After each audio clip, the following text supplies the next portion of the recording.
Muchas gracias por la invitación. Eh, Estamos en un momento de pensar y de resolver muchas cosas en este país, y esta posibilidad de movernos y pensar en las posibilidades de hacer intercambios es una cosa en extremo importante. Aprovecho entonces esto como una oportunidad de que emprendamos un diálogo. A ver que mi voz es... Ya. ¿Listo? Ahí ya está bien, sí. Se me había hablado de lo de exterminio social como una posibilidad, pero también se me preguntó por el problema de la verdad y la memoria en referencia a esto del exterminio. Entonces, yo pensé más en una presentación más global. ¿Qué pasa en un momento determinado por el exterminio como un punto realmente importante? El tiempo está corto para lo que pensé, que me habían dicho que era un poco más largo, pero entonces voy a ir muy rápido, comenzando por plantear el problema de qué es la verdad. Una pregunta muy compleja, que yo diría que tiene que ver con cuatro cuestiones. Primero, la verdad tiene que ver con una cuestión política. Cuando nos planteamos el problema de la verdad, finalmente lo que nos estamos planteando es sobre qué balances de poder nos interesa incidir. Una sociedad tiene unos balances de poder, y entonces la verdad cómo se va a parar en medio de esos balances y en qué dirección intenta hacer caminar esos balances de poder existentes. En segundo lugar, la verdad es un proyecto emancipatorio, porque la verdad está orientada a liberarnos de una serie de pesos, a liberarnos de una serie de cargas, a permitirnos un nivel de conciencia distinto, y por lo tanto la verdad tiene entonces una función muy importante con el problema de la emancipación y la libertad. Pero la verdad tiene que ver también con el problema de la identidad. Y cuando nos planteamos el problema de la identidad, en lo que estamos pensando es de qué manera queremos autorrepresentarnos y de qué manera queremos figurarnos y ponernos en escena para comprendernos. Y ahí el problema de la verdad tiene una función muy importante que desempeñar. Y lo cuarto sería, la verdad tiene que ver con el problema de la sanación. La verdad está pensada en referencia y en conexión con unos acontecimientos o con unos hechos juzgados verdaderamente dañadores y destructivos, y entonces la verdad tiene la función, mediante el establecimiento de lo sucedido, de producir un efecto de sanación, un efecto de cura, un efecto de restañar una herida que ha sido producido en una sociedad. Pero una vez hacemos estas cuatro afirmaciones, es necesario que procedamos para pensar el problema de la verdad, a caminar en la dirección de formularnos una pregunta que tiene que ver con una definición respecto a los balances de poder que queremos trabajar, respecto al horizonte emancipatorio en que queremos inscribirnos, respecto al lugar de identidad que queremos construir y respecto a la posibilidad de sanación que queremos poner en marcha.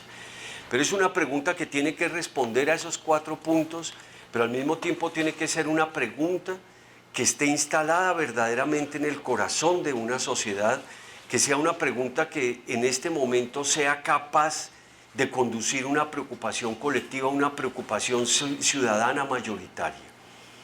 Y yo les quisiera proponer entonces esa pregunta como una pregunta en torno a por qué nos resulta imposible la paz.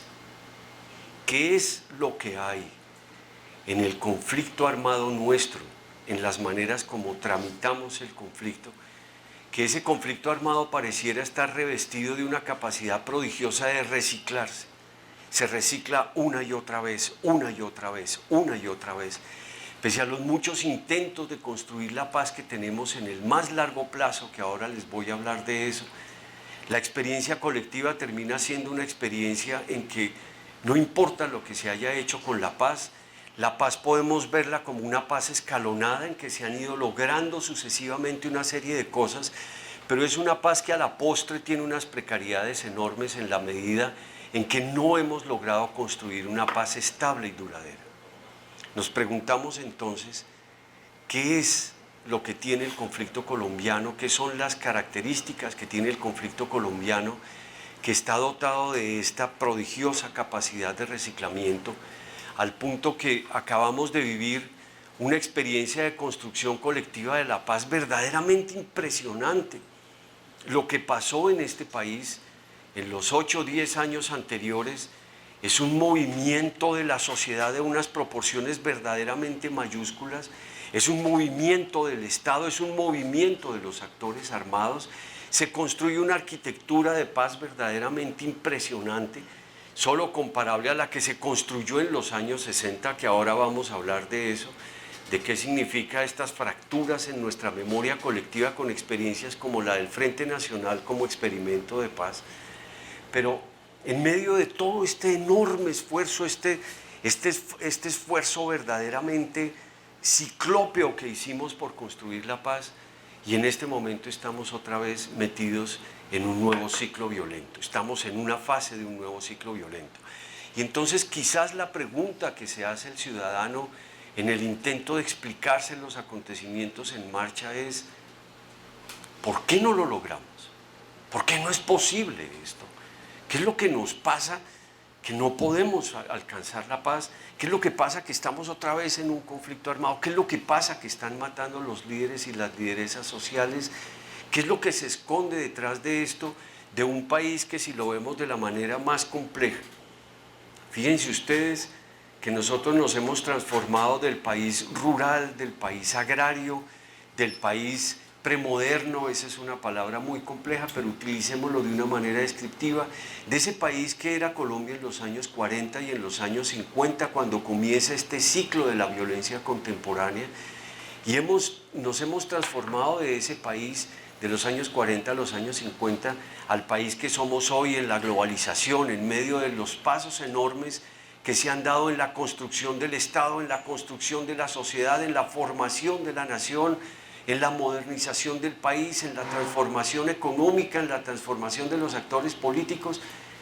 Y el cuadro ante el que estamos hoy día presentes es que hemos pasado de esta transformación impresionante, pero en medio de eso la constante sigue siendo el conflicto armado. ¿Qué es lo que pasa con el conflicto armado en Colombia? Que el conflicto armado es capaz de pasar por encima de las transformaciones impresionantes de este país y permanecer hoy como la realidad que sigue siendo la realidad que nos angustia, la realidad que nos convoca, la realidad que nos preocupa. Voy a hacer el intento de dar apuntes sobre esa enorme pregunta a través de 5 momentos. Un primer momento: necesitamos construir un sólido y profundo discurso sobre la paz. Hemos avanzado. Este proceso de paz que acabamos de vivir, pese a todos los reveses que se le puedan señalar en este momento, es un discurso de paz que nos dejó como gran legado eso, la construcción de un discurso de la paz. Porque es una cosa nueva en Colombia. En Colombia tenemos un muy desarrollado discurso sobre el conflicto y sobre la guerra. En Colombia sabemos dónde han estado los actores armados, cómo se han desarrollado, en torno a qué se han construido. Conocemos sus estrategias, conocemos sus momentos, los lugares donde estuvieron, los poderes territoriales que crearon. Podemos mirarlos en la historia, en sus momentos, cada actor, sus relaciones, pero no podemos decir lo mismo de la paz. Ahora que estuvimos en estos años construyendo esta experiencia de paz, resultaba verdaderamente impresionante. Yo estaba metido en el Consejo Nacional de Paz, que estaba completamente ligado a la oficina del Alto Comisionado para la Paz, a la oficina de Sergio Jaramillo, que era la secretaría del Consejo Nacional de Paz. Y se los voy a describir con una imagen. Nos pasaba que se veía que la sociedad estaba en un intento y en un interés de hacer cosas, pero terminaba sucediendo que casi que la sociedad estaba con los dedos y las manos entre las piernas porque estábamos esperando cuál era la última directriz que venía de La Habana. Y sí, lo que hacíamos era cada vez que llegaba una nueva cosa de La Habana, era agarrarlo y salir a hacer pedagogía y salir a hacer cosas y movilizar gente alrededor de eso. Pero fíjense que en mucho lo que había detrás de esta imagen que les estoy planteando era una sociedad desprovista de un discurso de paz. Tenemos un discurso sobre la guerra, es necesario que construyamos un discurso sobre la paz. La paz será eficaz en el momento en que sea más potente que la guerra. Y para eso es necesario que la paz esté construida con un discurso poderoso y un discurso que esté ligado a cosas que quiero contarles ahora. Es muy impresionante y es el segundo elemento que quiero ponerles de presente. ¿Cómo vamos de tiempo? Bien, estamos bien. Es muy impresionante cómo hemos terminado en este país haciéndole una apuesta a la guerra y al conflicto. Pese a que somos un país que tiene una sorprendente experiencia de construcción de paz. Pero eso no está metido, eso no está instalado en nuestra memoria colectiva y en nuestro relato de nación. Nosotros no nos representamos a partir de la paz, y si ustedes agarran al ciudadano cualquiera, el ciudadano cualquiera en el momento en que se piensa en sus vínculos con el Estado y con la nación, el ciudadano lo que hace es pensarse a través del conflicto y de la guerra. Pero no se puede pensar, no nos podemos pensar a través de la paz. Lo cual significa que no se trata simplemente de crear un discurso académico, sino de crear un discurso con una agencia social capaz realmente de incidir sobre nuestras formas, como pensamos, las maneras, como nos conectamos con la nación, como nos conectamos con el país. Tenemos 6 momentos de paz. Podemos decir realmente sin temor a equivocarnos que Colombia es en este momento el país de los experimentos de paz. Hemos pasado por toda clase de cosas. Hemos pasado por arreglos institucionales verdaderamente impresionantes. El Frente Nacional, que tenemos en la memoria colectiva como una cosa horrorosa, responsable de lo que nos pasa hoy, resulta que el Frente Nacional fue en su momento el gran laboratorio y el gran experimento de la paz. Es impresionante lo que sucedió durante la época del Frente Nacional, primero porque se hizo un intento de construir, se desarrolló un aparataje institucional que pasaba por la alternancia de los partidos, en la paridad y la alternancia de los partidos en el poder, y eso hizo que este país pasara y saliera finalmente de esa lucha centenaria entre los partidos políticos, nada más y nada menos.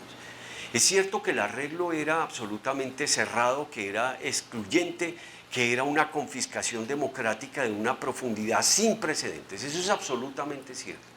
Pero junto a eso, es igual de cierto que en medio de ese arreglo institucional, el primer gobierno de Alberto Lleras Camargo montó un proyecto de rehabilitación verdaderamente impresionante.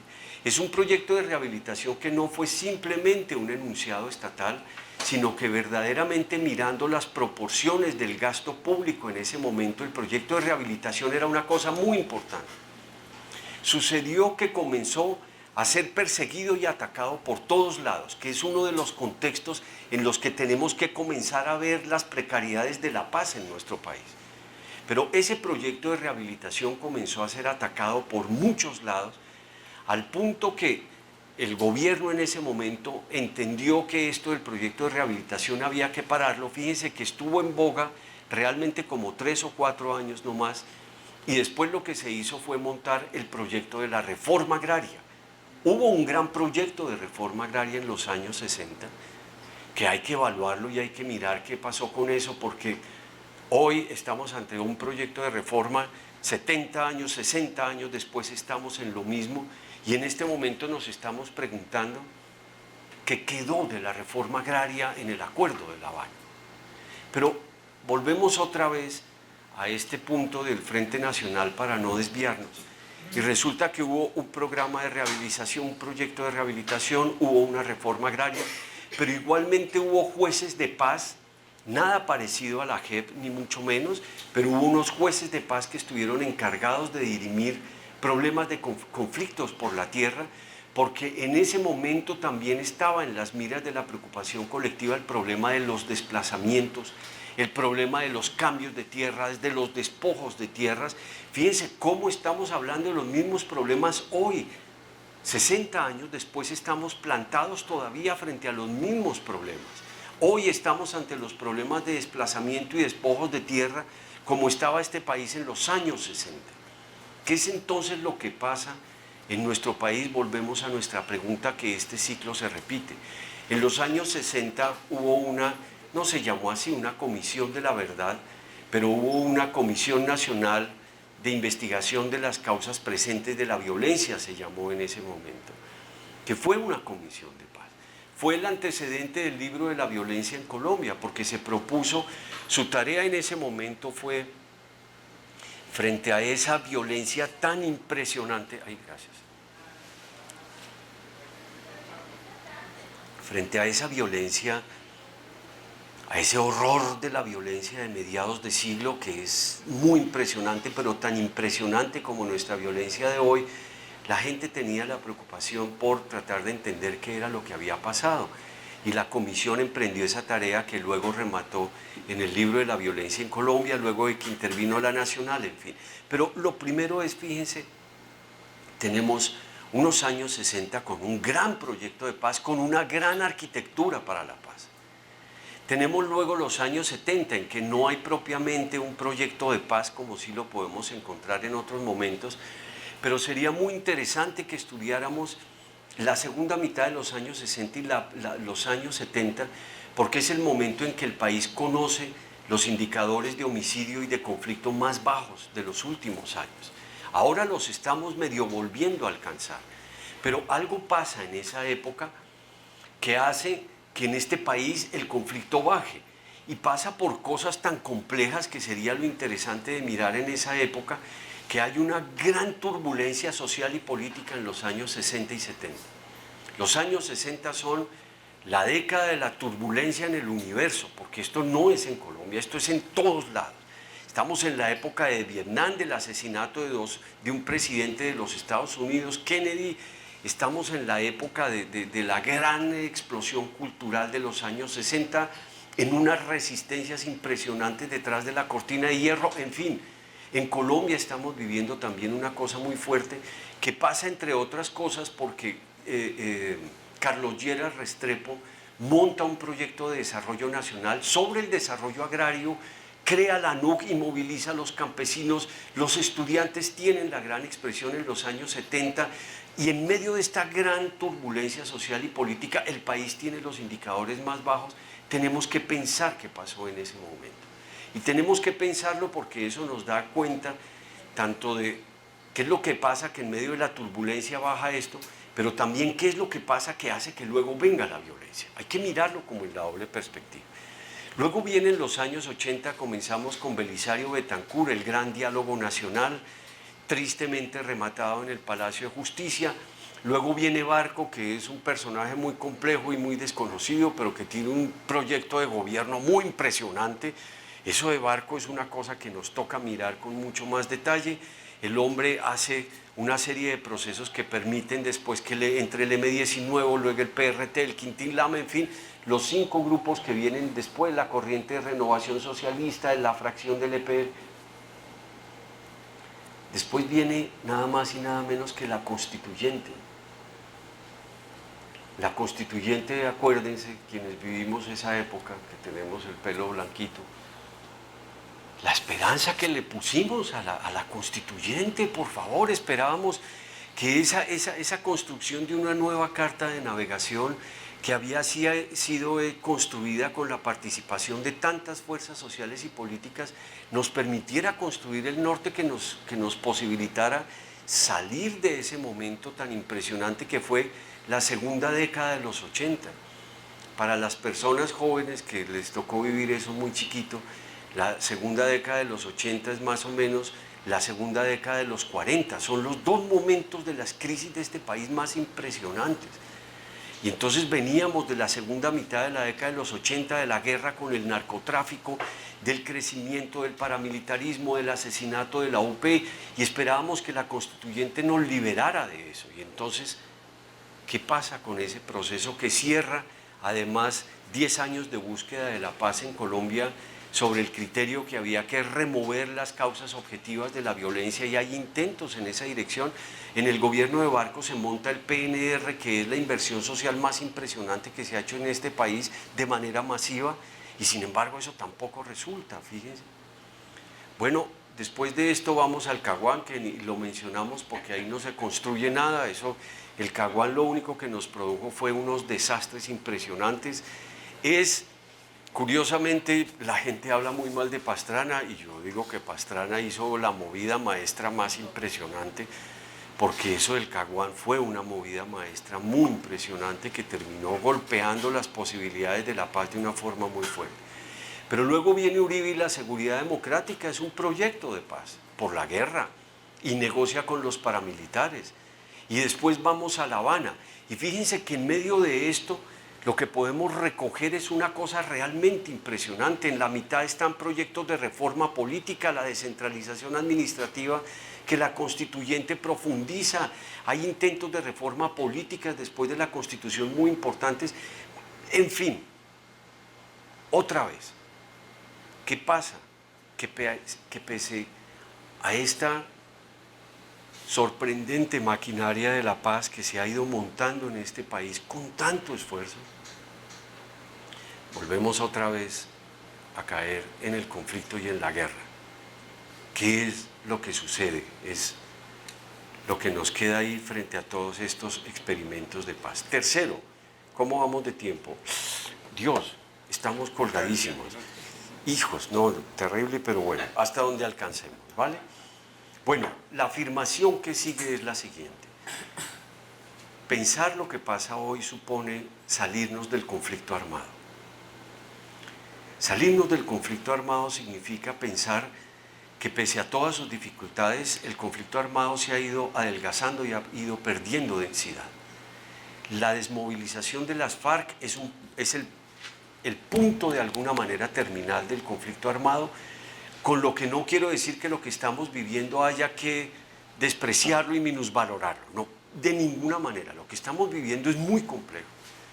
Pero fíjense que hay un momento de sociedad. Yo lo que quisiera convocarlos es como a pensar en eso. Tenemos un momento de sociedad en verdad impresionante, que está visible en el hecho de que la sociedad se está movilizando por todos lados. Hay un movimiento de sociedad impresionante.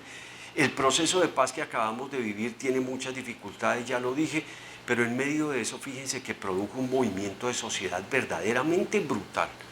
La sociedad se está moviendo, y no en vano, fíjense que la expresión contundente del conflicto armado se traslada a la masacre y al exterminio de los líderes y las lideresas sociales. Eso tiene una significación muy profunda. Hay un movimiento de sociedad ahí muy fuerte que pasa por el hecho de que el conflicto armado se ha adelgazado, que pasa por el hecho de que los actores políticos están viviendo un momento de crisis sin precedentes, que este nuevo gobierno nos plantea frente a un momento de crisis de la política sin precedentes, y estamos entonces ante la posibilidad de un movimiento de sociedad que nos toca pensarlo de muchas maneras, a ver cómo lo empujamos. Yo diría que sería el cuarto punto. A cambio de hablar del conflicto armado, hablemos del conflicto violento. El conflicto violento nos pone ante un espectro de violencias que nos permiten pensar esto de otra manera. Quisiera señalarles en el corto tiempo que queda la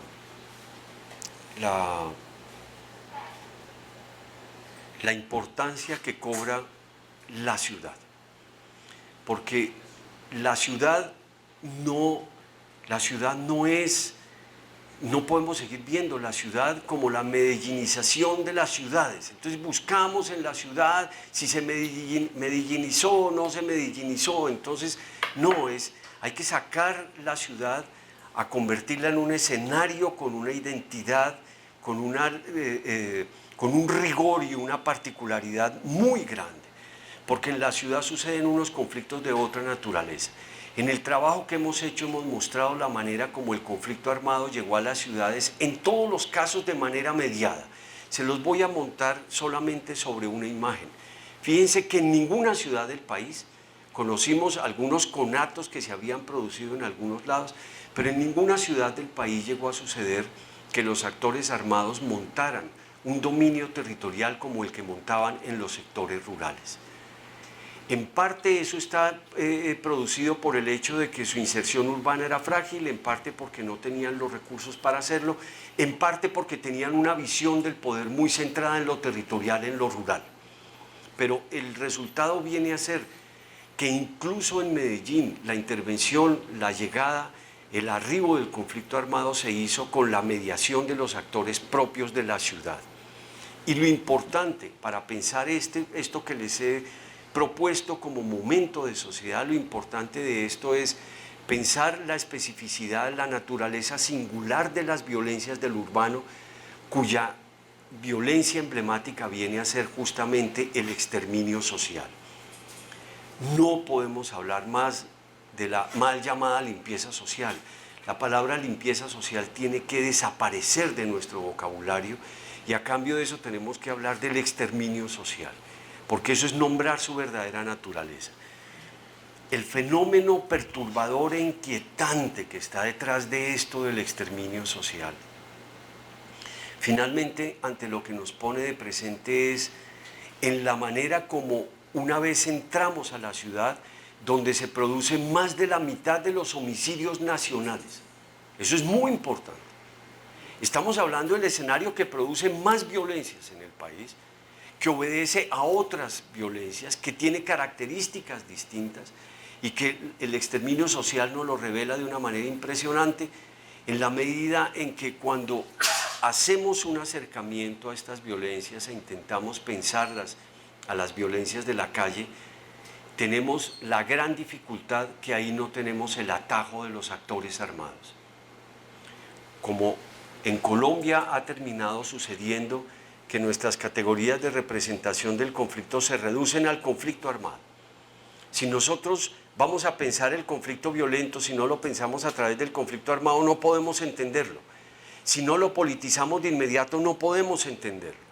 Cuando resulta que la ciudad nos pone ante otros contextos, nos pone ante los contextos de la presencia de otros actores que no son los actores políticos, que no son los actores armados, nos pone ante el contexto de motivaciones que tienen que ver más con la regulación de la vida cotidiana, con el intercambio vivo con el otro, con el dominio sobre el espacio público de la calle, de los espacios públicos de la ciudad, que está conectada de unas maneras distintas a la criminalidad. En fin, lo que quiero decirles con eso, para dejarles este cuarto punto sentado, es: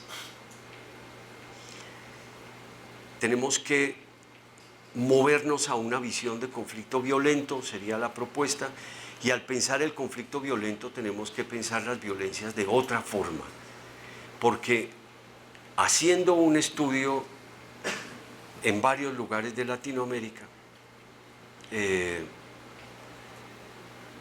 en ningún país de Latinoamérica, ni en Centroamérica, ni en Brasil, ni en México, he logrado encontrar que esto del exterminio social tiene la fuerza que tiene en Colombia. El único país que nos medio sigue de cerca es Brasil. Allá es una cosa muy fuerte. Pero el grado de permanencia, de sistematicidad y sobre todo de involucramiento de la sociedad en el ejercicio del exterminio social no existe en ningún otro lugar de Latinoamérica.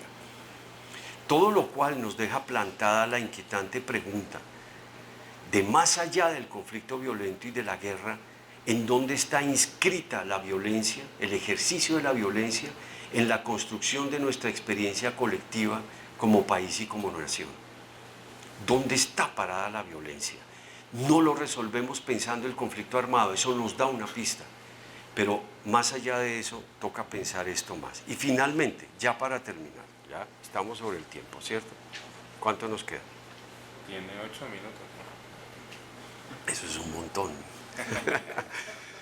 Para terminar esto, un quinto punto. Estamos enfrentados a problemas globales, eso ya es un lugar común. Pero ese lugar común tenemos que tomárnoslo en serio, porque el problema de la paz no es un problema solo de Colombia. Mientras nosotros sigamos pensando la paz únicamente a partir de nuestros resortes, nosotros estamos ahogados frente al fenómeno. la experiencia contundente que nos muestra esa interdependencia compleja es el crecimiento de los cultivos ilícitos en el país. Eso no tiene que ver con que se terminaron las fumigaciones porque las prohibió la Corte Constitucional y Juan Manuel Santos decidió pararlas. Eso tiene que ver con el hecho de que el negocio de la cocaína está en un nuevo momento de auge. Está pasando por cosas como que por primera vez en muchísimos años los consumos de cocaína en los Estados Unidos han subido. Otro tanto ha subido en Europa. Pero el negocio además se ha disparado a crear nuevos mercados en nuevos lugares. Detrás de eso están cosas que no tenemos presentes con la idea que seguimos que los carteles en Colombia son pequeñitos y están todos desperdigados. Eso es una cosa que cada vez tiene menos realidad. Los traficantes colombianos tienen la lucidez absoluta, son unos empresarios de una lucidez pasmosa, capaz de entender que la negociación con las FARC iba a ser exitosa y que las FARC se iban a retirar, y por eso tan pronto se anuncian las negociaciones con las FARC, comienzan a crecer los cultivos ilícitos. Eso no es gratuito. Pero eso sucede también con un reverdecimiento del negocio que se expresa en cosas como actores con el poder del PCC, el primer comando de la capital de Brasil, que se ha convertido en un emporio del negocio impresionante. En un principio y durante muchos años estuvo metido solo en Sao Paulo y controlaba Sao Paulo. Ahora está metido en varios lugares del Brasil, hasta en Río de Janeiro, que es una cosa muy compleja, cómo funciona ese negocio allá, pero al mismo tiempo está metido en la frontera, está controlando los flujos. Los colombianos tienen negocios de cristalizaderos también en la frontera. Lo que quiero decirles con esto es: el problema global del narcotráfico es un problema que nos compete a toda Latinoamérica. Y el problema global del narcotráfico es una expresión de las criminalidades, que es muy importante sin duda, pero lo que estamos encontrando en este momento es que las criminalidades se han centrado más en el control de territorios y en la diversificación de los negocios. La coca y la cocaína sigue siendo una cosa importante. Pero vean que en este momento Latinoamérica es la región más violenta del mundo, de lejos. Es la región con las mayores violencias en el planeta. Y lo que nos preguntamos es, saliendo de Colombia, ¿qué es lo que sucede en Latinoamérica? Que los países desprovistos de conflicto armado son los países que tienen las violencias más altas y más complejas. Colombia está en mucho derivando a eso. Parte del nuevo momento que... no, ya me acabo. Fue una buena estrategia. Fue una buena estrategia. Si vieron cómo se empezó a correr solito en este... No, ya termino. Bueno, vean, esto por decir que estamos frente a una cosa muy compleja. Para resumir, el problema de la verdad está ligado a qué queremos mirar, a dónde queremos mirar, cuál es nuestra decisión política con eso.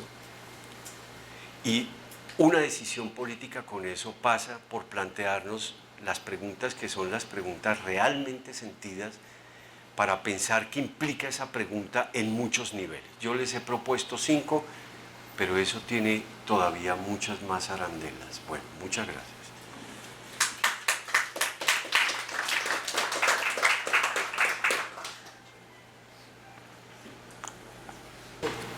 Sí, vamos a escuchar una tanda de 3 preguntas y luego si hay más. Sí.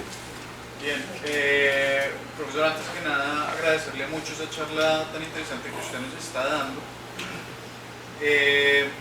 A mí me gustaría saber usted cómo ve el ejercicio de la Comisión de la Verdad en el marco de lo que usted ha venido conversando, de esas preguntas que tendrían que hacerse pues, para el ejercicio esclarecedor.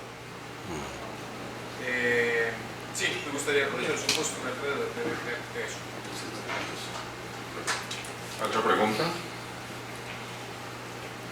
Sí, no, gracias profesor por la presentación. Solamente pues, un comentario, una pregunta, y es los planteamientos que usted hace, argumenta esta idea de como unos procesos truncos de la paz en Colombia que se han, digamos, planteado en su conferencia. esos procesos truncos qué efectos tienen en problemas o en temas concretos, como ciudades como Cali, ciudades como, digamos que no planteaste, no abordaste, pero sí que conoces con profundidad, esos procesos truncos en lógicas de desarrollo local y regional como Nariño, que son, digamos, que se enfrentan a estas lógicas hegemónicas a veces de un solo modelo de paz, que intentan construir desde la localidad otras formas de pensar estas alternativas de paz. Y un elemento adicional que se ha venido planteando aquí en la Universidad del Valle y es esto en relación a los, digamos, efectos que tienen las universidades, digamos, a los problemas que las universidades hoy tienen, digamos, con la intensidad o con la, digamos, con la baja, el adelgazamiento, como tú has planteado, de estos problemas en las universidades. Nosotros somos escenarios de conflicto permanente semestralmente, ¿sí? Entonces, ¿cómo eso, digamos, lo avisoras en tu planteamiento? ¿Alguien más? Buenos días, agradecerles su intervención. Pienso que es muy aterrizada a la realidad que estamos viviendo hoy en día. Mi pregunta va acerca de su posición en cuanto a las mal llamadas disidencias de las FARC que se están viendo hoy y cómo estas van a incidir o repercutir en la paz en Colombia. Alberto. A mí me gustaría, profesor, que nos ampliara un poco más esa afirmación acerca de la transición de la violencia del campo a la ciudad. La pregunta la hago en el sentido de, esa transición está atravesada por lo que serían las distintas desmovilizaciones de los actores del conflicto en el mundo rural. Eso tendría que ver con un traslado de esos actores, o por lo menos de los restos, de los remanentes o de las metamorfosis que se dan en esos actores al mundo urbano, bueno, por lo menos lo que sería, que eso también es bien complejo, hablar. Yo hasta hace unos años los textos de Barbero, de la sociología, planteaban que esta es una ciudad, es un país de ciudades y de ciudades intermedias. Yo no estoy muy seguro. Había un relato, por lo menos es el relato heredado de los últimos años, donde dicen: los colombianos de las ciudades no conocemos el conflicto porque no hemos mirado, no conocemos el conflicto en el mundo rural.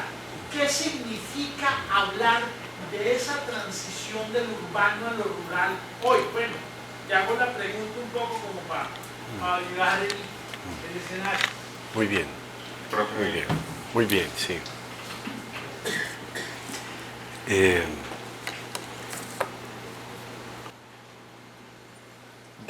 Pues arrancaría por la más directa. No podemos atrapar en un solo concepto las disidencias de las FARC. Las expresiones y las manifestaciones que está cobrando esto varían demasiado en función de la historia anterior de la disidencia en particular, de las realidades regionales y locales, de las posibilidades de negocios ilícitos que haya en cada lugar, de las personas en cuestión, porque fíjense que en este momento estamos hablando de los caminantes, y detrás de los caminantes nos preguntamos, ¿saben quiénes son los caminantes? Los caminantes son las personas de la cúpula de las FARC que han desaparecido, que se han salido del proceso, pues que no van a pasar por el proceso de la JEP, de la justicia, sino que están desaparecidas y no se sabe qué pase con ellas. Pero estamos hablando de Iván Márquez y de ahí para abajo, de una serie de líderes de las FARC muy importantes, que la pregunta que nos hacemos es si estos caminantes van a derivar en la constitución de un nuevo grupo armado con una clarísima definición política, porque ahí sí pasaría eso, pues. Pero en general las disidencias nos estamos moviendo, quitando esto de los caminantes, nos estamos moviendo en un espectro en que sí hay ciertas cosas políticas, pero que hay una tendencia muy fuerte a la criminalidad, hay una criminalización muy grande.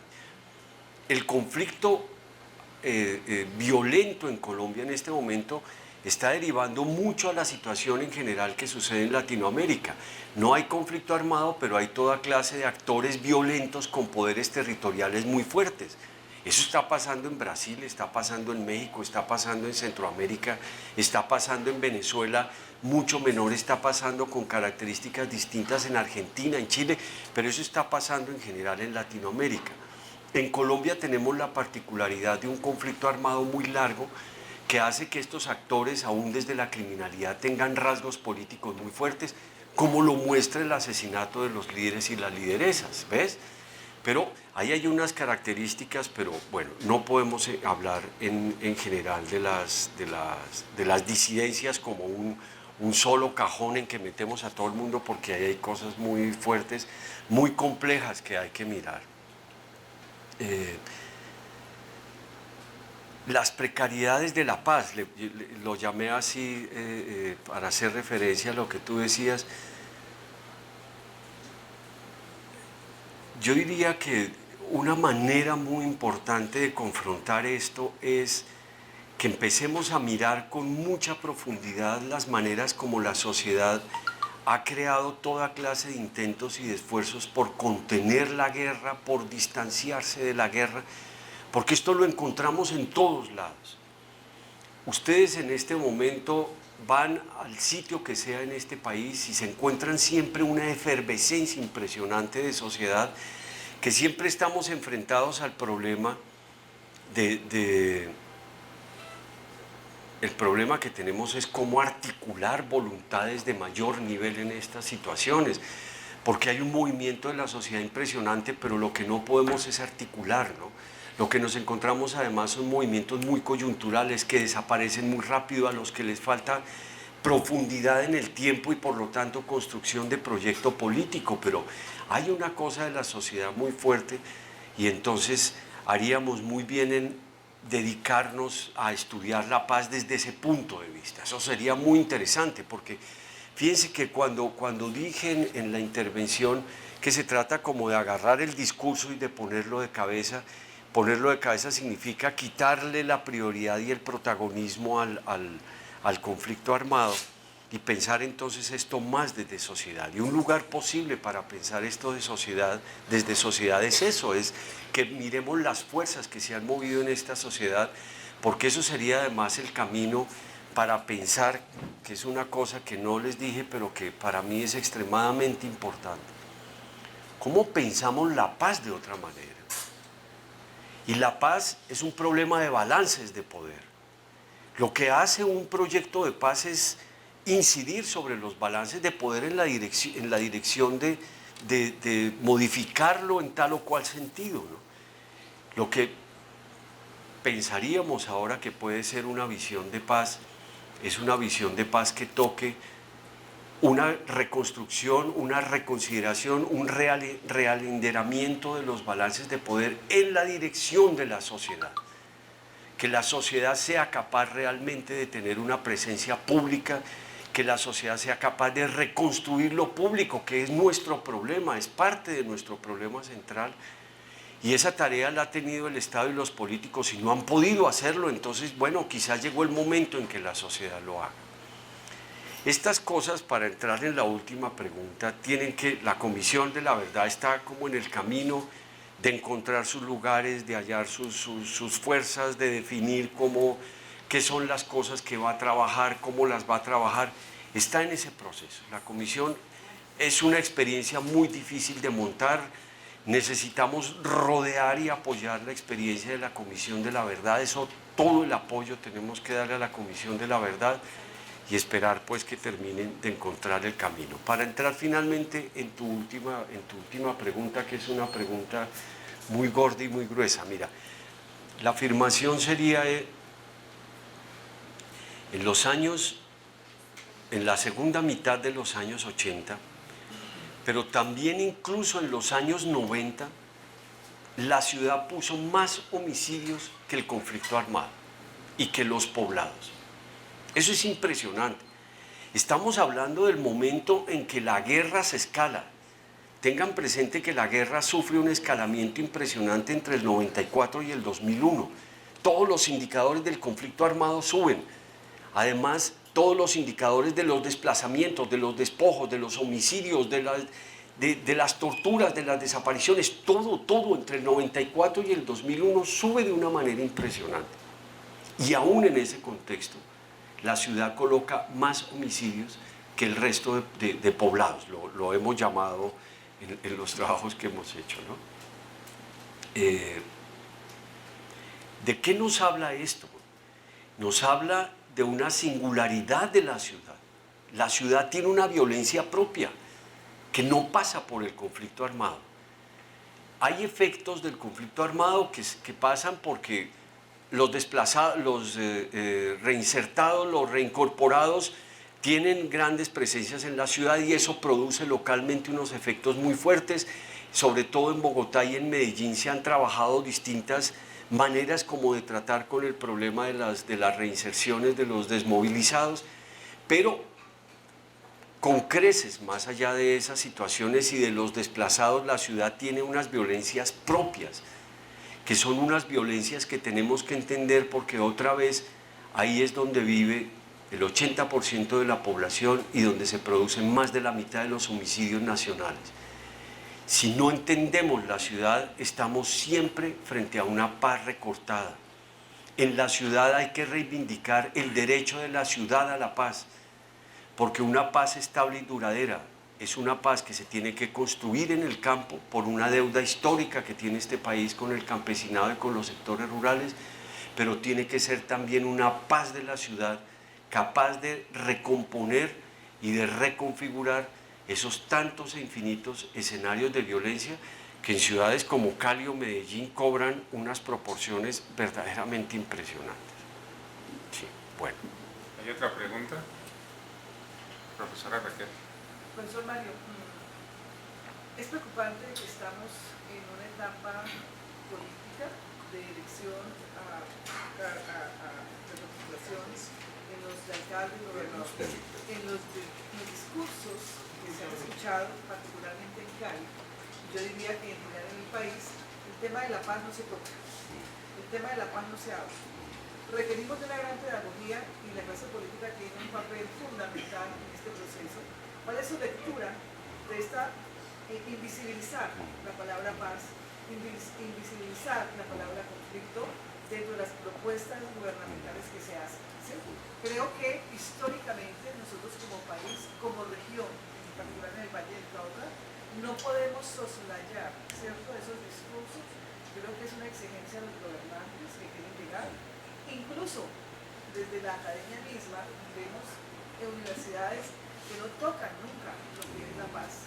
Y las ciudades son generadoras de muchas violencias. ¿Sí? Entre esas usted ha planteado la violencia de la ciudad, digamos la violencia urbana, por ejemplo, hay violencias muy fuertes, la accidentalidad de tránsito, con más muertos, incluso los conflictos. Yo quiero saber cuál es su lectura de eso, esa estrategia de la clase política para obviar y visibilizar. Mira, yo creo que es un asunto histórico, porque mirando los procesos de paz que se han sucedido, sucede siempre lo mismo. Hay una curva ascendente del conflicto. La curva ascendente del conflicto lleva a hablar de la paz se instala en la esfera pública, domina durante un tiempo la esfera pública, comienzan a aparecer las disidencias, las resistencias, los debates, los enconos con la paz, comienzan a aparecer siempre ejercicios de violencia, siempre, que hacen que esa curva de ascenso que tiene el discurso de la paz desaparezca. Se los cuento en los años 60, que el año pasado estuve haciendo un trabajo de archivo largo durante ese periodo. Hay un momento en que la paz arrastra de los años 56, 57, en el 58 con claridad, luego 59, 60, 61 más o menos. En el año 60, 61 comienzan a aparecer otra vez los episodios y las noticias del conflicto violento, y entonces estas noticias aparecen y la paz comienza a languidecer, el discurso de la paz comienza a languidecer y estos discursos comienzan a ganar presencia. Mira cómo vivimos esto, primero en la campaña presidencial, es absolutamente impresionante, este país es muy difícil entender realmente, el alma profunda nuestra es una cosa de una complejidad extraordinaria, porque es increíble que desde 1982 todas las campañas presidenciales habían girado en torno a la paz, todas. La única que no es la última, cuando estamos en el proceso de paz que estamos, es una cosa realmente increíble. Pasa por cosas como que fuerzas progresistas como los verdes estén diciendo que eso de la paz ya no, eso ya no concita a la ciudadanía, no, es que no les da votos, eso es así de claro, ¿no? Entonces el problema de la paz sale, comienza a ser una cosa pues que empieza a estar marginal. Pero en medio de eso, fíjense el puntillazo que le dio la bomba en la escuela de cadetes. Eso fue un puntillazo definitivo, porque lo que es importante con eso, que tenemos que rastrearlo históricamente. Eso tenemos que buscarlo históricamente, porque pensar la paz significa pensar las arquitecturas para la paz, sus efectos reales sobre la población, las cosas que introdujeron, la presencia de las ilegalidades, que siempre en Colombia son ilegalidades de nuevo cuño, porque cada vez se reciclan, eso es parte de la magia del conflicto armado, pero también hay que pensar la manera como la paz se concibe, se representa y se habla, cómo se nombra la paz en cada momento. Pero siempre pasa eso, hay estos periodos y luego estos periodos de declive, de desaparición, es una cosa incesante que ha estado ahí medio presente todo el tiempo, pero que en este momento, tenemos que decirlo, es absolutamente increíble, porque cualquier extranjero piensa que la paz estaba más allá de todo y vean el resultado del plebiscito, eso es una cosa que nos deja, pero el resultado final de eso es que la paz ha perdido legitimidad. La pregunta entonces, para ya cerrar esto, es si estamos pensando en un momento de sociedad, quizás una de las consignas centrales para movilizar la sociedad es justamente la exigencia de la paz. Una pregunta aquí y cerramos con el profesor. Muy buenos días. Una pregunta, me llama la atención el último tema que tocaste en cuanto a la forma de violencias como región. Y me preguntaba si considera o cuál es su posición frente a, viendo que Centroamérica y Sudamérica se ha convertido no solamente en productor de cocaína, sino que países como Nicaragua ya está produciendo otro tipo de sustancias y aparte los químicos que antes se traían de China. ¿Usted cómo ve el hecho de estos procesos de regularización de algunas sustancias que se han ido generando, sobre todo en Uruguay, posiblemente en Argentina, en Estados Unidos, pero que haya esa reducción exclusivamente de la marihuana y en otro tipo de sustancias?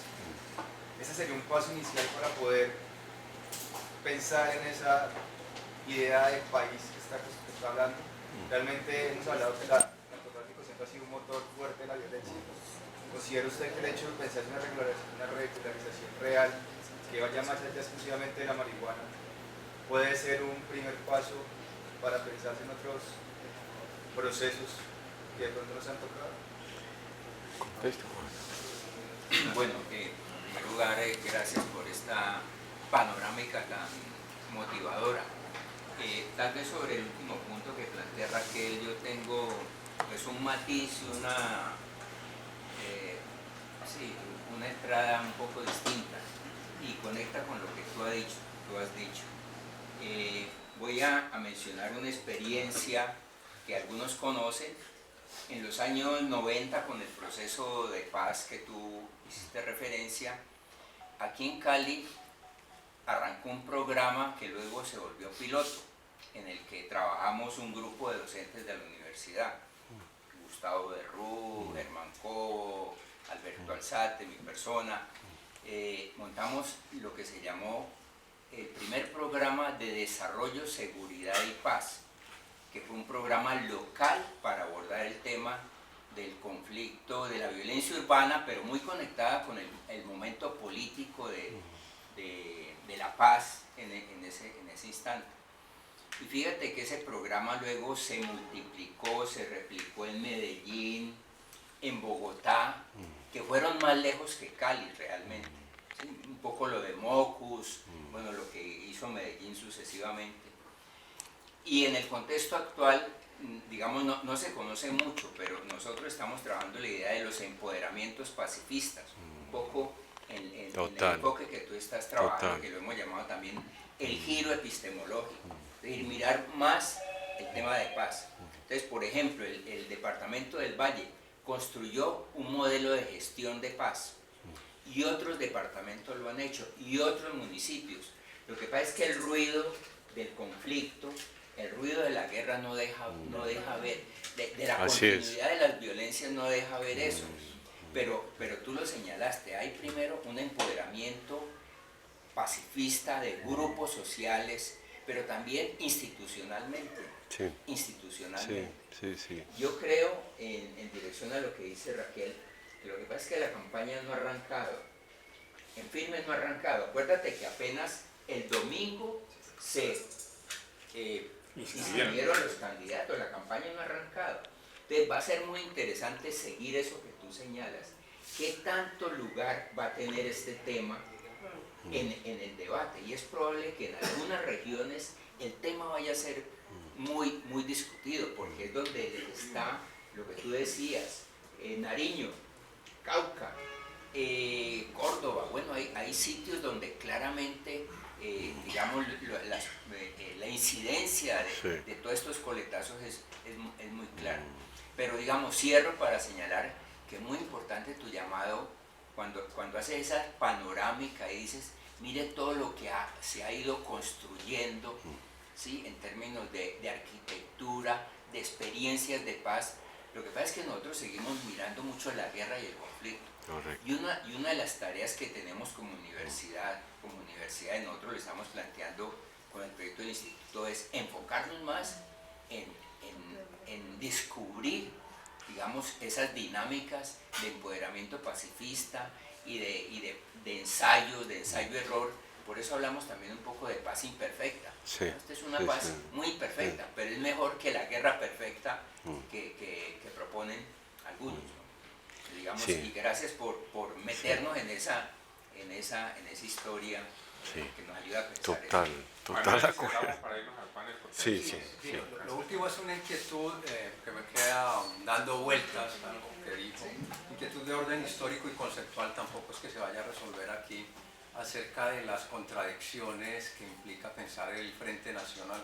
Me parece que hay una visión más positiva de su lado, por lo menos en lo que ha dicho aquí acerca del Frente Nacional, como un intento de paz o un esfuerzo de paz. Y yo me pregunto si fue un intento de paz partidista, no social, cosa que relaciono, no sé si de manera simétrica, como mínimo si analógica, con lo que ha acontecido recientemente en la campaña presidencial, cuando el expresidente Gaviria apoyó a Duque, y más recientemente un intento que finalmente no produjo los resultados que se esperaba por parte, creo yo, de la derecha más extrema de este país, de llamar a un acuerdo excluyendo a la oposición.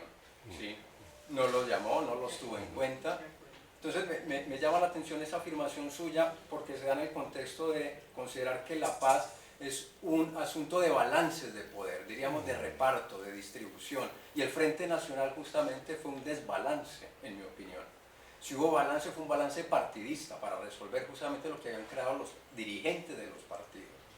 Eso es me gustaría ampliar un poco. Muy bien, súper. Es una discusión pues que no vamos a concluir ahora, ni mucho menos, pero mira, me parece muy interesante. Mi llamado es a complejizar la mirada sobre el Frente Nacional, no a mirarlo en términos positivos. Hay que tener en cuenta una cosa, y que es algo demasiado importante, porque algo que no he mencionado, pero que tenemos que pensar, es dónde surge la polarización. Porque el ciudadano común y corriente lo que se pregunta es, ¿por qué demonios no es posible la paz? ¿Y de dónde sale esa polarización que echa al traste todos los intentos de paz? Digamos, puede ser la pregunta. Bueno, hay que irnos para atrás a pensar la polarización, porque lo primero que hay que decir es que la polarización no es de ahora. Segundo, es demasiado importante, fíjense cómo la polarización en Colombia se ha construido en la época contemporánea en un antagonismo alrededor de la paz. Esta polarización se produce a comienzos de los años 80, cuando inician los intentos de paz negociada de Belisario Betancur. En ese momento comienza a caldearse esta polarización. Pero la gran pregunta es, ¿qué es lo que hace que esa polarización no sea una polarización de fuerzas, de balances de poder político solamente, sino sea una polarización social? Es lo fuerte de esto. Porque aquí está desde el campesino metido en el Bichada hasta Uribe, esa fuerza. La otra fuerza también, ¿ves? Pero eso es una cosa histórica. Cuando los liberales y los conservadores estaban negociando este asunto, por entender su lógica, ellos no estaban pensando en los partidos. Lo que pasa es que los partidos no son lo que pensamos hoy. Los partidos de esa época eran otra cosa totalmente distinta, que pasaba, entre otras, por esa magia profunda que tenía lo político para invadir lo privado. Porque en esa época se nacía liberal o conservador, en esa época se mataba porque se era liberal o conservador, la gente no se casaba entre unos y otros, era algo que realmente atravesaba una cosa de la vida cotidiana. Cuando ellos piensan en esto, piensan en eso, ¿ves? Los que se están matando cuando el Frente Nacional son los campesinos, no son los dirigentes, son los campesinos.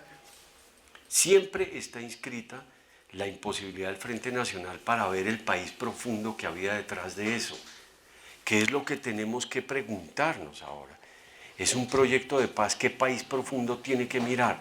Porque fíjense que el Acuerdo de La Habana, que tiene el problema enorme, que lo entendemos políticamente, de haber sido un acuerdo entre élites, la élite guerrillera y la élite del Estado, pero estuvo muy por fuera de la sociedad.